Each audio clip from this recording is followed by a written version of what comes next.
How to buy a business with no money down. In this video today, I'm going to break down for you exactly how to buy a business with no money down. There's two main ways. The question is, can you actually do it? The short answer is yes. And actually, in all of the deals that I've done myself, two of them have been no money down. My name's James Richardson, the Business Buying Brit. I'm an active small business investor myself. I go by @BizBuyingBrit on Instagram, and I love educating others in this topic as well. It's something I'm passionate about, and we've seen several of our members, our inner circle members, buy businesses and now become full-time investors. Super exciting for me. There are two main ways to buy a company with no money. The first way to buy a business with no money down is with 100% seller financing. So what is seller financing? Seller financing is where the seller becomes the bank.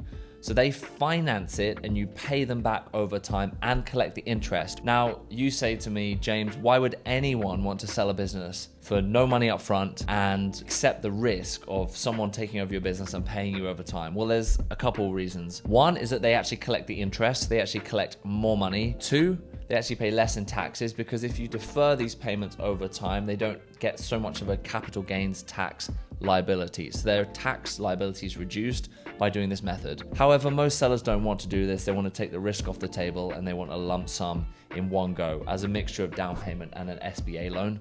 But if they don't need the money and they actually want a greater payout over time, they can save on taxes by delaying over the several years and collect interest income as well, which means they actually get a higher price for their business. One common way that I've seen is that you are in conversations with the seller and you think, say, the business is worth $1 million.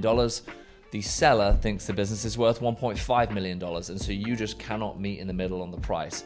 So in that scenario, you can say, look, the business is worth 1 million, but I can come up towards you as long as in price, as long as you work with me on terms. And so that is where the meeting in the middle works. Does that actually happen in real life? Yes, it does sometimes, because I've done a deal like this, which is 100% seller finance. And I know several other people that have done 100% seller finance deals too.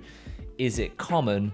No, most deals that I see are not 100% seller finance. So I want to paint a realistic picture for you, but it does actually happen. And so again, this happens in relationship and it happens as part of a negotiation. Sometimes that is the most sensible option in the middle. What is the second way to buy a company with no money down? It's by raising a down payment. So perhaps you are providing the deal, you want to be the operator, but you don't have the finances to actually buy a company yourself. You could raise, say, the 10% down payment and do what's called a step up. So typically if someone provides the down payment, say 10%, you would maybe give them 20% equity for that 10% down payment.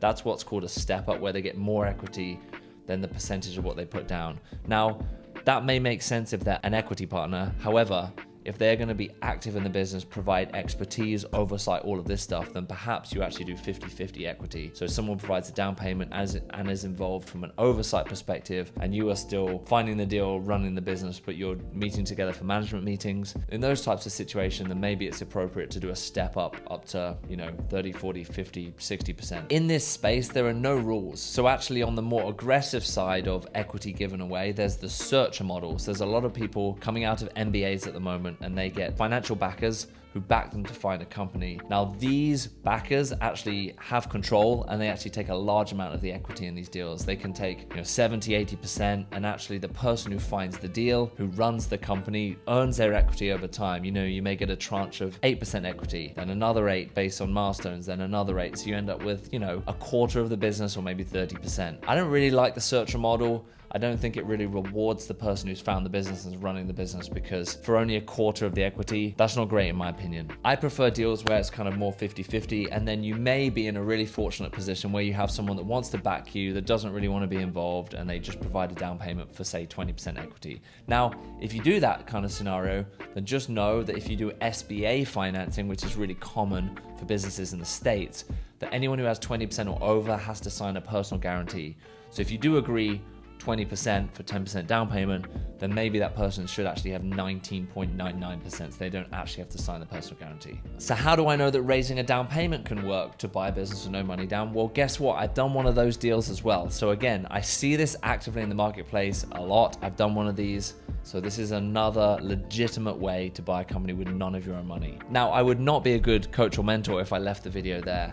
Yes, you can buy a company with no money down. We've just looked at 2 ways. However, I don't recommend you actually have no money. Even worse, I don't recommend you do this if you're in bad types of consumer debt. I think it's totally fine to not deploy your own capital into a deal, but make sure you have savings.